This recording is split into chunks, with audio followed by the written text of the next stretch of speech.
Bom, pessoal, vamos continuar o nosso curso As 12 Pedras Coloridas. Essa será a aula 3. O seu nome é Pedro Pedreiro. Por quê? Porque as pedras coloridas seriam, vamos dizer, os últimos constituintes da matéria.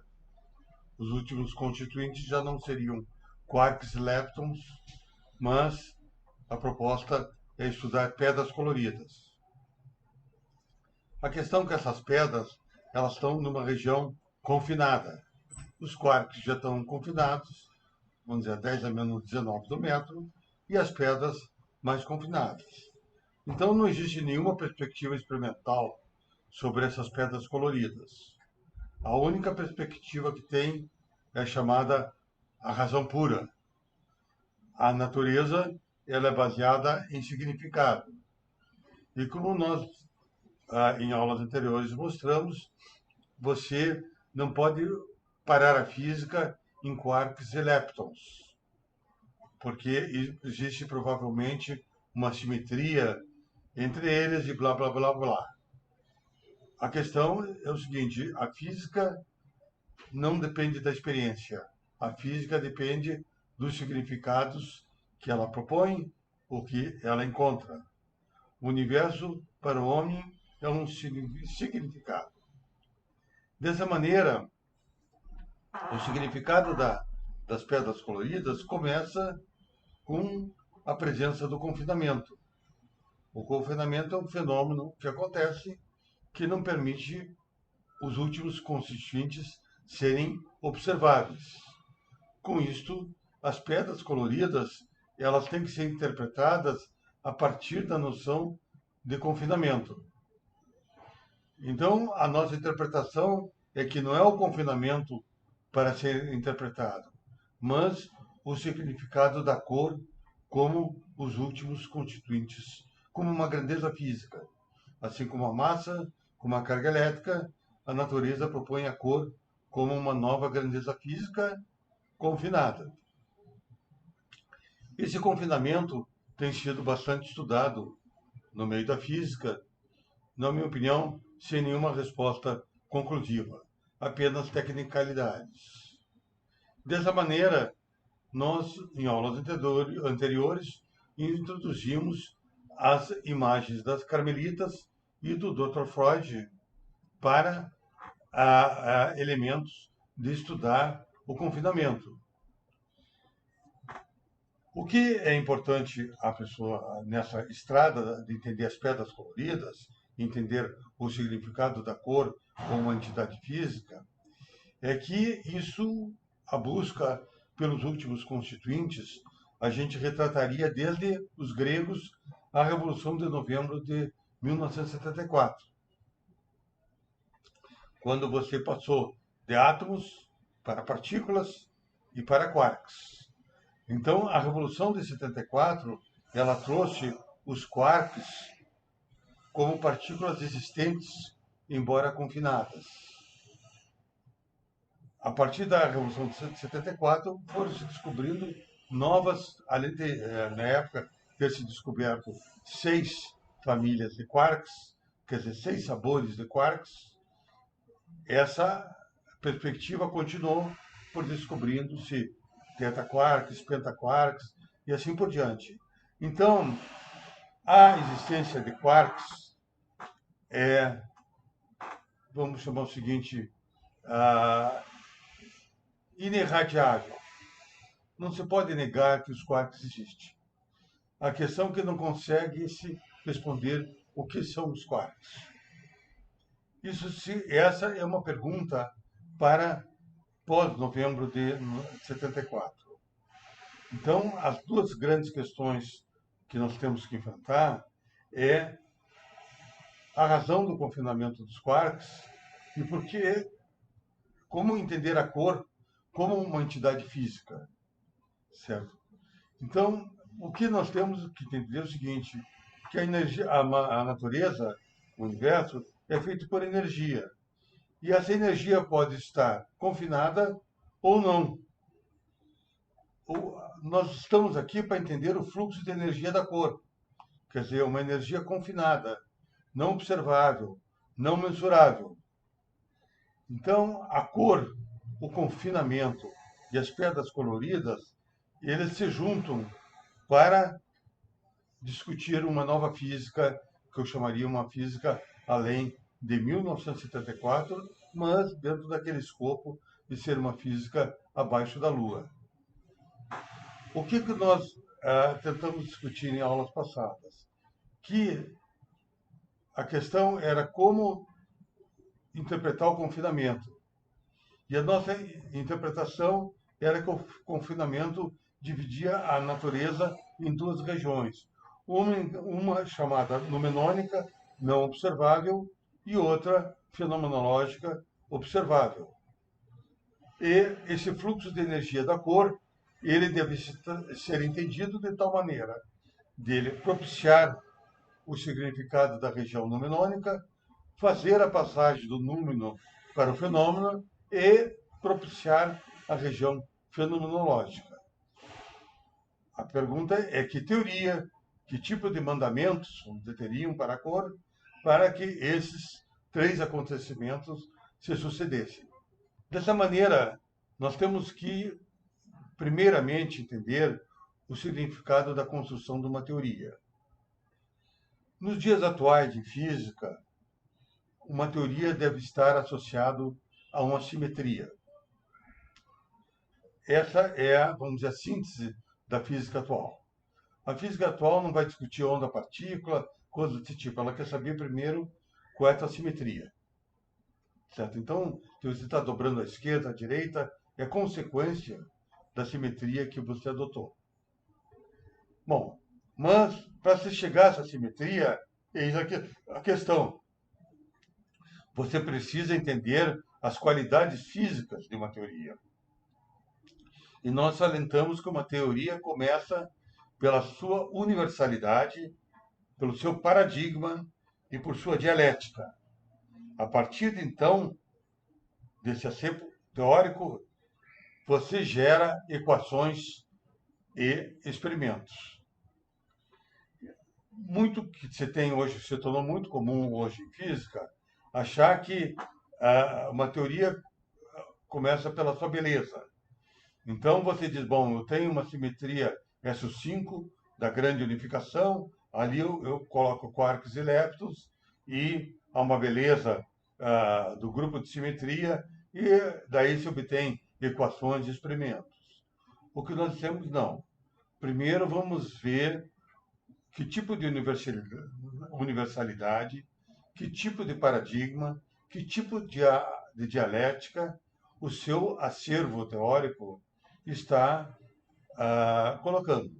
No caso nosso, a questão é mais delicada, porque você tem que criar uma teoria numenônica, quer dizer, uma teoria para uma região da natureza não mensurável, uma região que traz um corte epistemológico à física de Galileu. O Galileu, ele diz, bom, primeiro eu quero fazer a medição observável e depois eu vejo o que está acontecendo e construo um modelo. Mas, com o advento dos quarks, aconteceu a perda da medida direta. Então, essa medida direta para a qual o LHC foi construído, certo? Então, o LHC joga energias de 14 TeV, bombardeando partículas, para ver o que tem lá dentro. Mas ele trabalha galileanamente. Mas o que a gente está colocando é o seguinte, o próprio LHC não penetra na região numenônica. Então, nós temos que trazer experiência de tipos que trabalham com essa situação. O primeiro seria a carmelita. A carmelita ela se isola ela se confina para, dessa maneira, tentar fazer uma ligação terra-céu. O Dr. Freud, ele coloca o paciente lá na cama, como é que se chama aquilo? Enfim, o Freud coloca lá na cama e ali ele diz que quer ver a relação entre inconsciente e consciente. Então, fica-se duas situações para a teoria numenônicas, vamos chamar coloridas. Ou você bombardeia as partículas, ou você descobre a sutileza da região numenônica da natureza. O LHC, ele tem energia de 14 TeV e um próton, U, tem energia de 3 MeV, e o LHC não conseguiu, na base da porrada, tirar o quark de lá. E a questão que sobra então é o seguinte: será que não é o momento de a gente não se abrir um pouco aos canais das Carmelitas e do Dr. Freud? Bom, para isso eu lembro para vocês que o mundo não nasceu hoje. O mundo tem palavras antigas. Uma palavra antiga é o termo Noum, que vem um termo do Egito Antigo, para trabalhar com coisas primordiais. E eles trabalhavam aí eles chamavam de águas primordiais e ficavam falando, vamos dizer, buscando transformar o manifesto em manifesto, falando no enfim, era uma maneira antiga e presente no estado atual, onde o manifesto do quark tem que ser manifestado na fenomenologia. Esse númenon, que é uma coisa não observável, tem que ter uma ponte para o observável. Dessa maneira, nós entendemos o seguinte: não estamos mais afim de bombardeamentos de LHC, de tecnicalidades em termos da QCD. Nós queremos entender o confinamento através de 3 vias. A primeira, das Carmelitas, através da oração.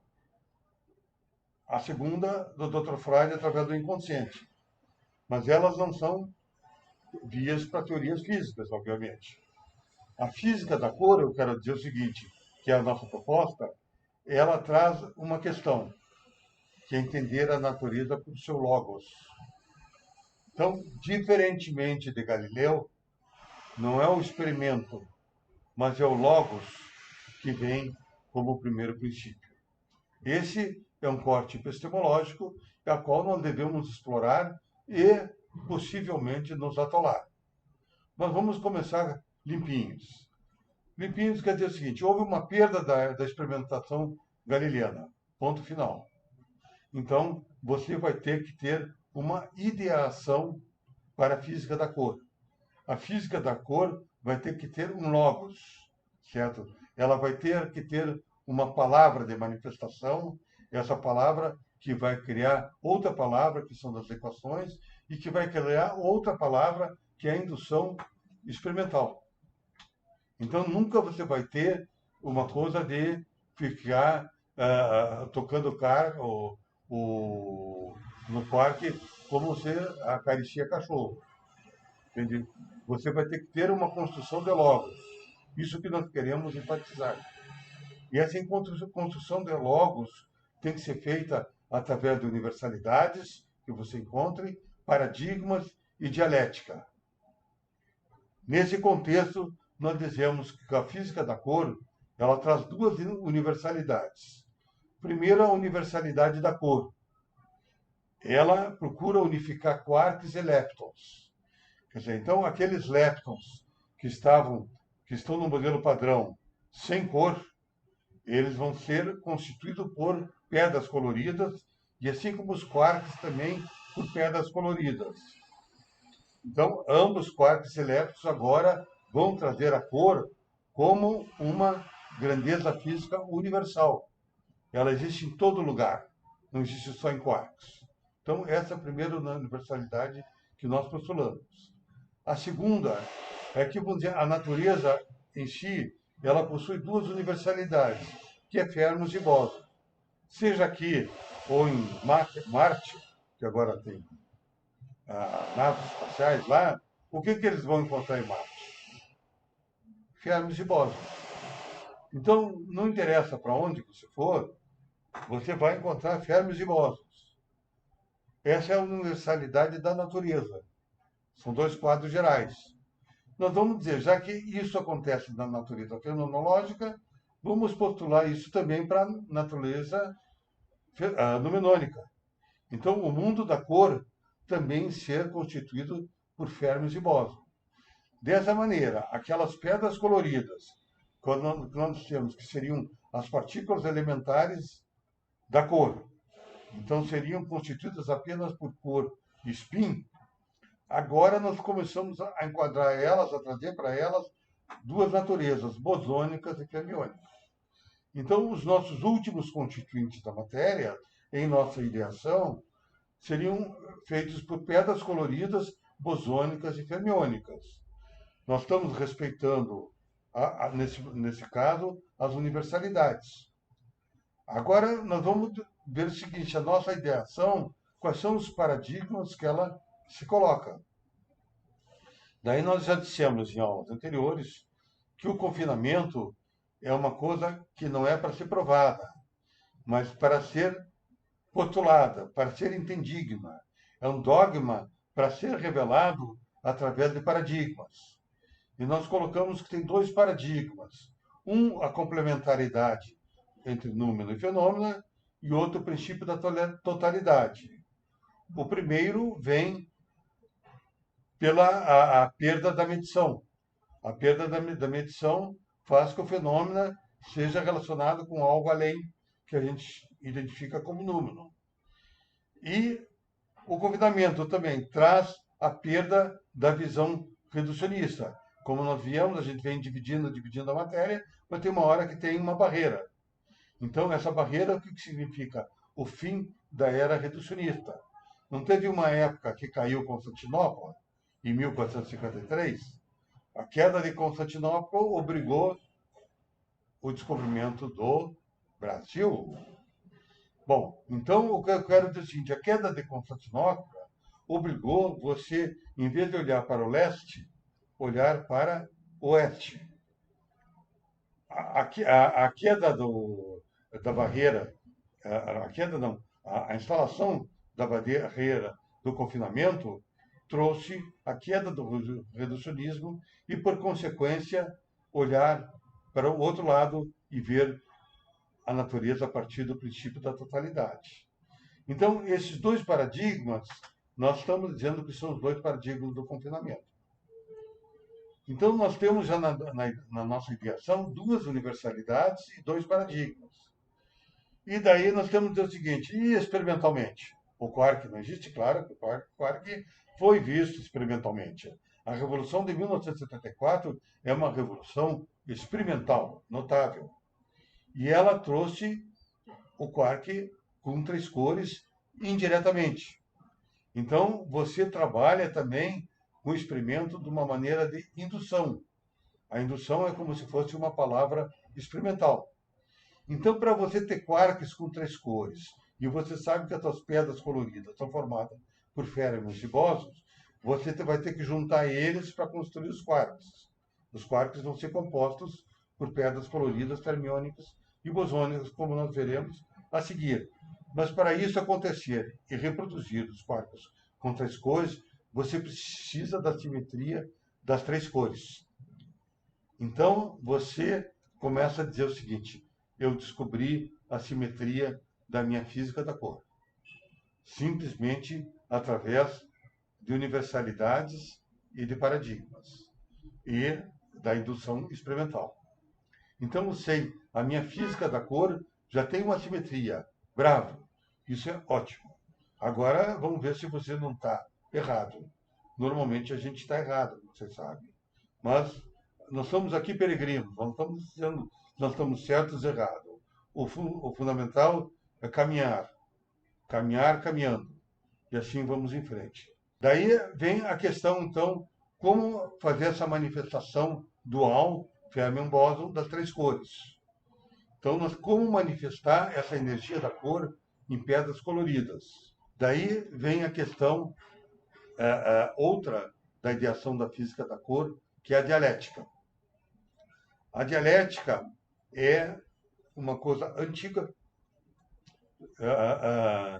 mas que a física moderna não usa. Quem usa mais a dialética, em termos modernos, do pouco que eu conheço, vamos chamar assim, é o materialismo histórico. O Marx usou muito a questão das contradições, das lutas de classes, para explicar o movimento da sociedade. Os filósofos antigos, certo? Seja Anaximandro, seja Heráclito, seja Lao Tse, usavam a dialética. Então, claro que eles viviam com outros termos. Então, era cor não, era quente, frio. Então, como através de quente e frio você animaria a natureza? Então, eles animavam através de opostos e complementares. Assim é baseado o Yang Yin, certo? Então, nós queremos agora dizer, não, nós estamos num período, né, ainda de ideação. Nessa ideação, nós construímos universalidades, nós construímos paradigmas e nós agora vamos construir uma dialética da cor.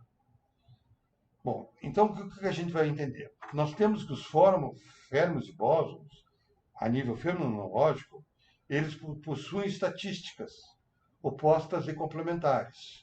Como a gente sabe, você pode juntar tudo numa caixinha bosônica ou dentro de um átomo você só pode ter spin-up e spin-down, não pode fermos ocuparem o mesmo espaço, o mesmo número quântico. Então, essas duas coisas são ao mesmo tempo opostas e ao mesmo tempo complementares. O que nós pensamos? Então vamos fazer o seguinte, já que você botou fermions e bósons também numenônicos, você já botou isso para número, vamos adicionar uma coisa, vamos dizer que aqueles fermions e bósons que estão lá na região numenônica, eles são interligados pela cor. Certo? Então, você começa a dizer aqueles fermions e bósons, como se colocou uma simetria das três cores, cada férmion e cada bóson vão ter as mesmas três cores. E essas três cores, elas vão estar ali naquelas pedras coloridas, certo? Trabalhar elas agora como uma manifestação dialética. Então, aquelas pedras coloridas, elas vão ser bosônicas e fermiônicas, com cor e anticor, e com as mesmas três cores. Então, dessas maneiras, essas pedras, elas vão se amar e se odiar. Elas vão ser opostas e complementares. Elas vão ser quente e frio. Elas vão ser yang e yin. Dessa maneira, você começa a pensar numa física das três cores.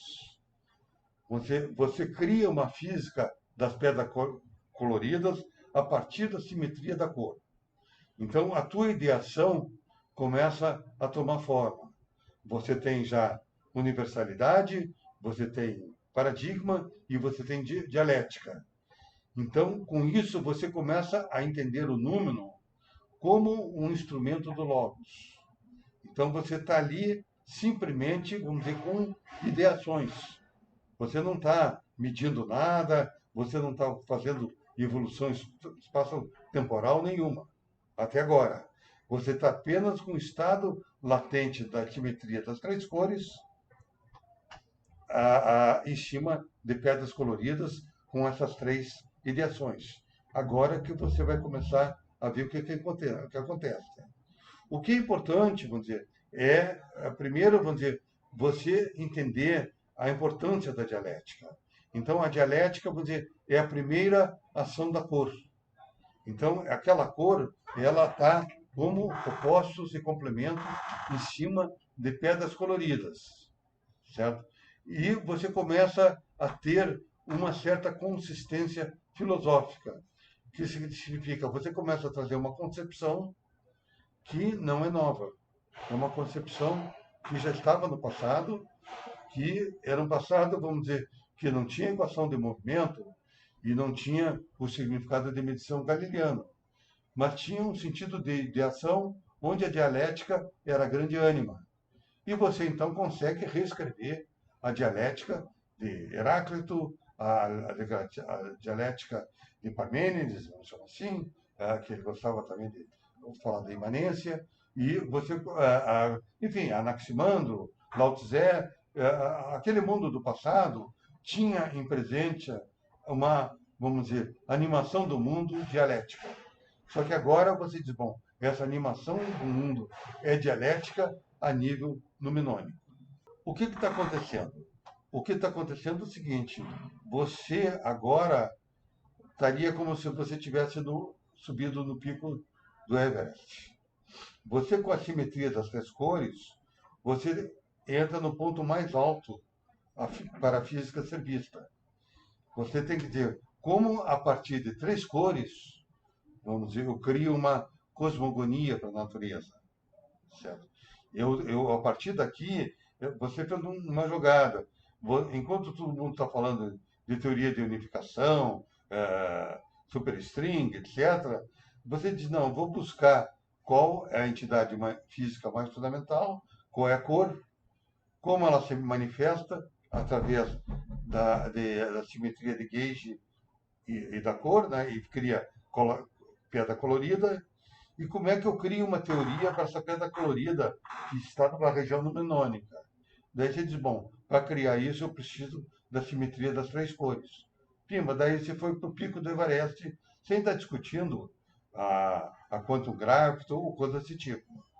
Então, você diz, bom, eu tenho, basicamente, eu encontro uma unidade das três cores, e nessa unidade eu vou manifestar as pedras coloridas. Como falamos em aulas anteriores, essas pedras coloridas, elas são em três cores, férmios e bóson. Então, a gente diz que o modelo mais simples é férmios com spin meio com cor, férmio spin meio anticor, bóson spin zero com cor e bóson spin zero com anticor. E eles seriam denominados, respectivamente, de yin e yang. O yang, como é uma coisa para fora, seriam os férmios. O yin, como uma coisa para dentro, os bósons. Bom, dessa maneira, você cria, vamos chamar assim, eu gosto de volta ao passado, de novo, ao símbolo de Vishnu, ou também ao chamado selo de Salomão, que é justamente dois triângulos equiláteros, onde um aponta para cima e o outro aponta para baixo. Provavelmente querendo mostrar uma síntese dialética de opostos e complementos trinitária. Bom, até aí está muito bom. Você conseguiu ser espertinho, subir uma turma estava num lado, você subiu pelo outro lado do Everest. Encontrou um lado bem mais fácil, provavelmente, do que quanto gravity. E a tua questão é, agora, vem cá, eu não quero, aquela turma quer subir o Everest e você não, você quer descer o Everest. Como é que a partir desse pico mais alto, vamos dizer, Pedro Pedreiro, começa a descer o Everest, certo? Bom, você então encontrou uma logosofia das três cores. E agora você tem que transformar aquilo em palavras, certo? E transformar aquelas palavras que a gente está falando, dialética, coisa tipo assim, essas três ideações, transformar em equações. E aquilo começar a dizer, bom, agora eu tenho um universo a desfraldar. Então, o teu universo vai ser desfraldado das equações que você obtiver a partir desse modelo das 12 pedras. Certo? Então, esse modelo das pedras, ele parte, vamos dizer, dessa identidade, que é o triplo da cor, uma cor trinitária, e você vai tornar ela múltipla, porque o universo é múltiplo, através de um processo dialético entre férmios e bósons. Então, como aqueles férmios e bósons de spin meio e spin zero vão se juntar, vão criar uma fusão colorida, certo? E vão criando estruturas que são as estruturas que vão originando o universo. Dessa maneira, seria uma cosmogonia da cor a qual você estaria tentando construir. Então, o universo estaria iniciando por uma cosmogonia e não por uma cosmologia. Não uma explosão Big Bang.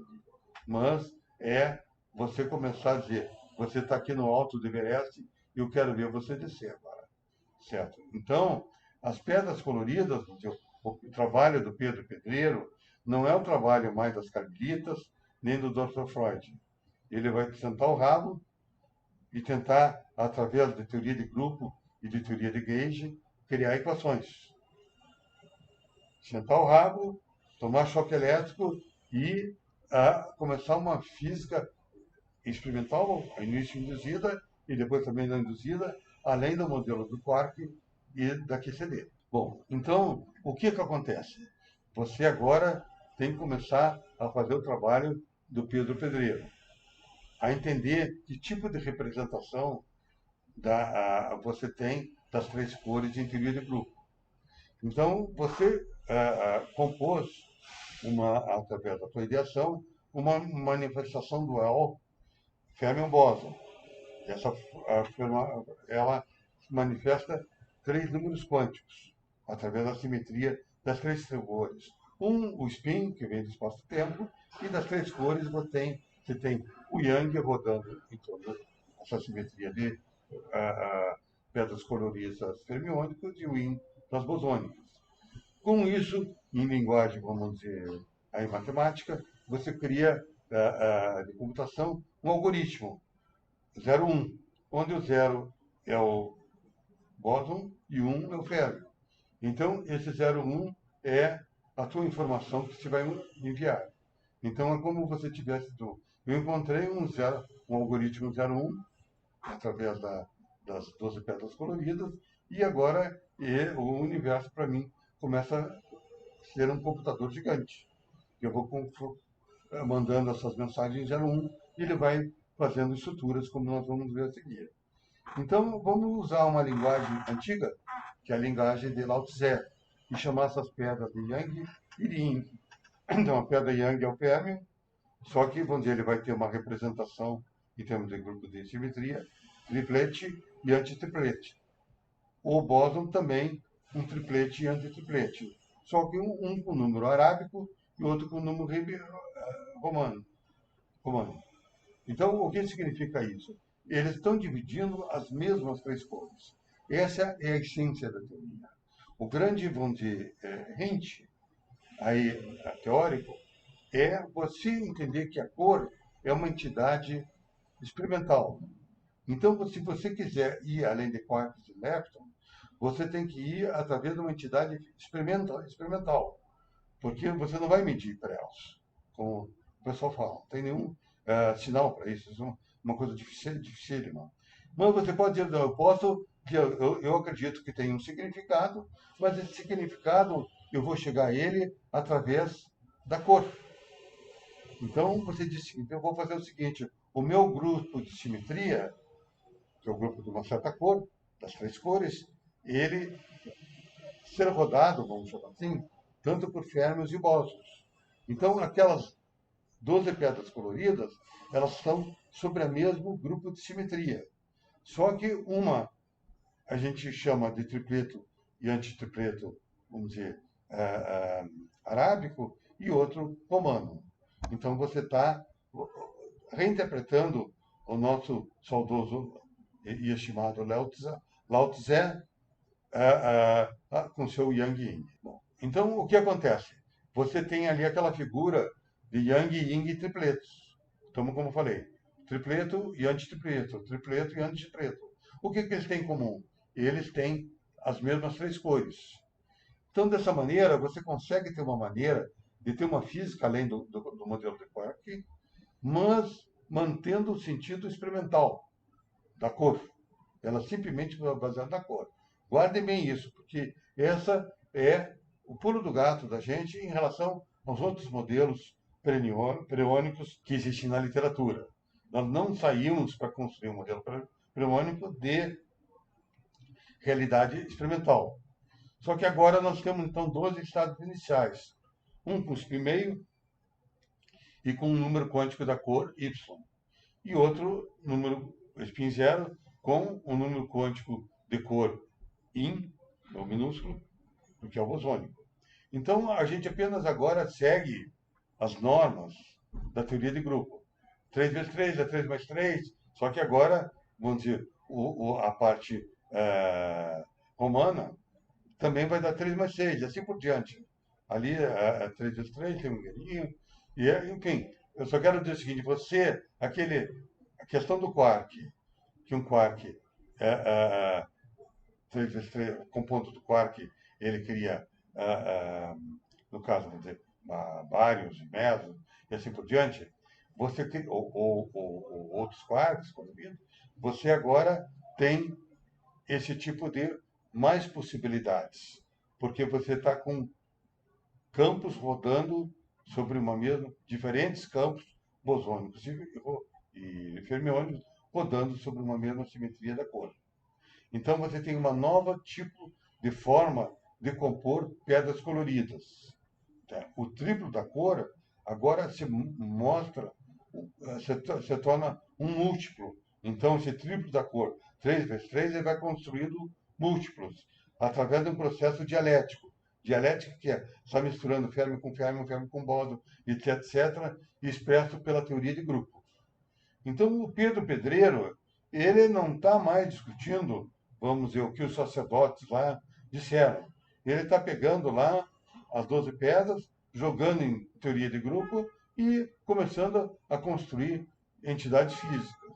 A pergunta que tem, essas entidades físicas são o universo ou são outra coisa? Vamos ver o que o Pedro Pedreiro anda fazendo.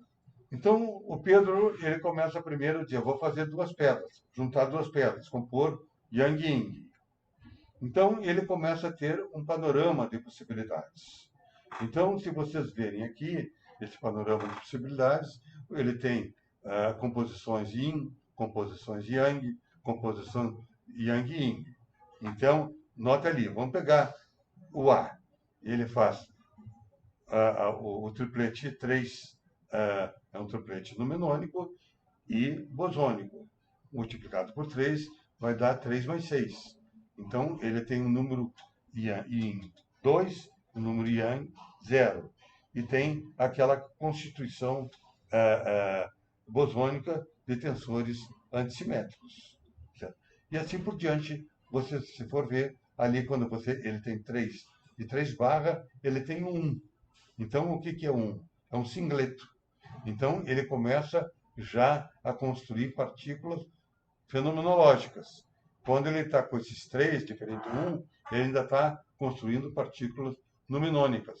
Quer dizer, esse 3 é um 3 tripleto de cor. Então, ele vem construindo dessa maneira. Eu vou fazer um exemplo ali embaixo, uma construção Yang Ying. Ele pega uma pedra, a letra G, ele pega uma pedra colorida no triplete 3, bosônico, e mistura com o triplete 3 fermiônico. Então, o que ele vai fazer? Ele vai fazer, lá em cima está um 3 mais 6. Ele vai criar um quark tripleto e um quark sexteto.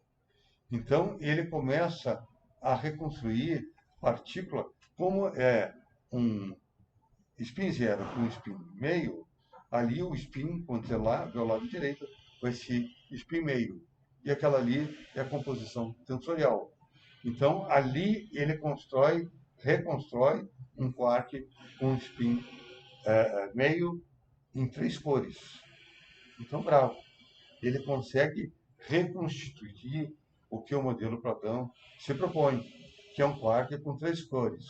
Nós vamos depois estudar um pouquinho mais disso. Então, o que acontece? Ele tem o quark de spin meio, mas ele tem um sem número outro de situações. O que significa esse sem, a letra A até a letra J? O que significa isso? Outras possibilidades de construir-se, vamos dizer, partículas elementares, que a gente chamaria partículas Yang Ying da natureza. O que seriam essas partículas Yang Ying? São partículas que têm spin e apenas números quânticos Yin e Yang. Então, elas seriam, vamos dizer, ainda esqueletos de partículas. Então, você estaria introduzindo na física o que seria uma paleontologia quântica. Assim como você pegar animais, onde o pessoal faz uma paleontologia e ele vê que há 600 milhões de anos atrás, do período cambriano, você tem esqueletos hoje que são fruto da evolução daqueles esqueletos. Então, vamos dizer, uma partícula elementar, vamos dizer, mensurável no LHC, é uma partícula que tem spin, tem números quânticos Yang-Yin, mas tem carga, tem massa, tem outros números quânticos. Então, é uma partícula, vamos dizer, que tem um esqueleto, uma partícula do esqueleto desenvolvido. Aqui nós estamos num panorama inicial, mais primitivo. Portanto, você tem que entender essas partículas como partículas, eu chamaria de Yang-Yin, simplesmente feito por números quânticos. Spin, Yang, Yin. E nessa partícula, nessa coisa, você começa a ver um panorama de possibilidades. Você começa a ver como, de uma visão trinitária, você cria um universo máximo de partículas a partir de pedras coloridas, fermiônicas e bosônicas. Você agora, nessa coisa, você traz uma delicada situação que a física atual não aceita, que, vamos dizer, seriam quarks escalares, assim como, vamos dizer, leptons escalares e coisas desse tipo. Então, você traz, analisando duas pedras, o Pedro Pedreiro ali no seu, descendo o Everest, ele começa a dizer assim, primeira coisa que eu vou fazer é duas pedras. Bom, mas as duas pedras me dão quarks de leptons com spin meio, mas me dão outras coisas. E, bicho, eu acho que vão bater em mim. Mas o Pedro, ele é insistente. Pedro Pedreiro, entendeu assim?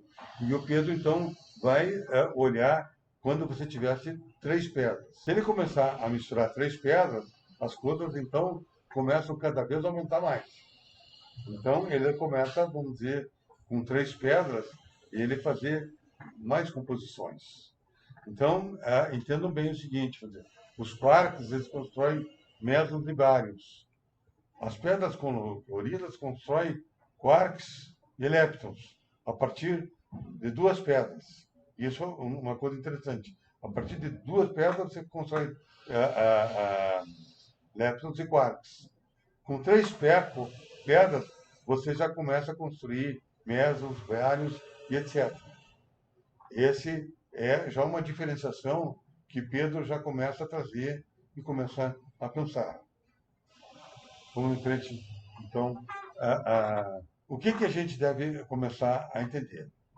O Pedro, ele escreve ali, diz, bom, eu tenho um quark de spin meio, e eu tenho um quark de spin meio formado, uma expressão matemática dada por psi, onde I varia, vamos ver, é um índice que varia, é igual a FJK, que é uma constante do grupo, estrutura do grupo, e psi, Φ é a parte escalar, uma pedra colorida escalar, com J variando de 1 a 3, e Φ é pedra colorida fermiônica com K variando de 1 a 3.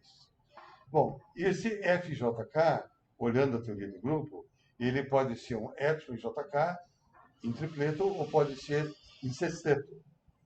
Então, você começa a aparecer quarks, aí a gente está fazendo um quark de spin meio, em tripleto, como está ali, onde ele é composto depois. Então, as cores são compostas pelas cores primitivas das pedras coloridas, mas três cores, que é isso que se mede. Ninguém mede se aquelas três cores são efetivas ou são fundamentais. Mede-se que tem os quarks que têm três cores. Mas aparece como diferença os quarks com sextetos. Então, esse é uma coisa, uma novidade a ser procurada ou a tirar o Pedro lá de cima do Everest. Logo. Mas o Pedro é insistente. E ele vai também encontra leptons com spin meio. Então, os leptons, vamos dizer, é uma combinação sem cor, certo? E ali ele tem leptons com spin meio. Então, o que é importante, que não dá para dar um pontapé direto no Pedro, é que ele, a partir de duas pedras, ele constrói já quarks e leptons. Então, muitas pessoas, porque existem quarks e leptons, não existe outra coisa. O Pedro diz, porque com duas pedras eu faço quarks e leptons. Ele vai fazer outra coisa também. que são partículas de spin 1. Mas eu vou falar mais na frente. Bom, então, o que acontece com o Pedro? Vamos dizer, ele começa a trazer um certo realismo das 12 pedras. Aquelas 12 pedras, aquele quark que está escondido numa burca, aquela burca que está levando você a buscar uma região luminônica da natureza, a começar a perceber as coisas a partir da ideação, a colocar um logo, o logos teu é o logos da simetria das três cores, certo? Aquela burca, aquela que acaba você entrando no modelo das 12 pedras, ela começa a dizer o seguinte: vem cá, Pedro, você satisfez os paradigmas do confinamento? Ou entendendo que as universalidades você satisfez, que você conseguiu fazer quarks e leptons a partir da cor, como a anterior mostra. Então, aqui você fez quarks e leptons a partir da cor. Então, você deu universalidade da cor. Você botou fermions e bósons, o Φ e o Psi, lá no mundo luminônico. Então, você está também com uma outra universalidade. Daí vamos em frente para o teu realismo. Os teus paradigmas. Quais são os dois paradigmas do confinamento? Uma é o princípio da totalidade, que você tem que buscar a noção de conjunto. E daí você tem que dizer o seguinte: não é a tua última partícula, você tem que dizer qual é o teu conjunto mais primordial, mais primevo. E você diz: não, eu tenho um conjunto de 12 pedras coloridas que estão, vamos dizer, emaranhadas entre si através das três cores, emaranhadas dialeticamente, certo? Então, você começa a dizer: eu tenho o paradigma do princípio da totalidade. Daí você começa a perguntar: e número e fenômeno? Se você voltar àquela tabela, volta a tabela assim, nessa qualquer uma dessas tabelas, você vê que você tem estruturas singletas e estruturas coloridas. Então você está gerando número e fenômeno. E você pergunta o seguinte: como é que você trabalha com essa relação número-fenômeno? Eu disse: não, opa, eu já começo a ter uma certa, mesmo sendo um esqueleto Yang-Yin, eu começo a ter um quark. E esse quark é justamente uma partícula que a gente sabe que ele tem cor, ele tem massa, ele tem spin. Então é uma partícula ambígua entre número e fenômeno. Então aquela pontezinha número-fenômeno, você, vamos dizer, desenha um pouco. Dessa maneira, o que resulta? Vamos dizer: pô, vamos dar uma chance para o Pedro. Tá? Então, vamos deixar o Pedro continuar descendo o Monte Everest e ver o que esse cara pode trazer aqui embaixo.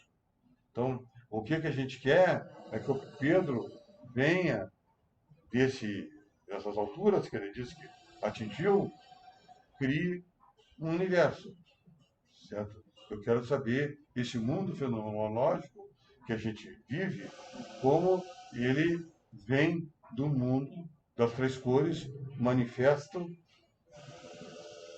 em 12 pedras coloridas. Bom, dessa maneira, a nossa expectativa é justamente de dar espaço para o Pedro continuar dando as suas marteladas.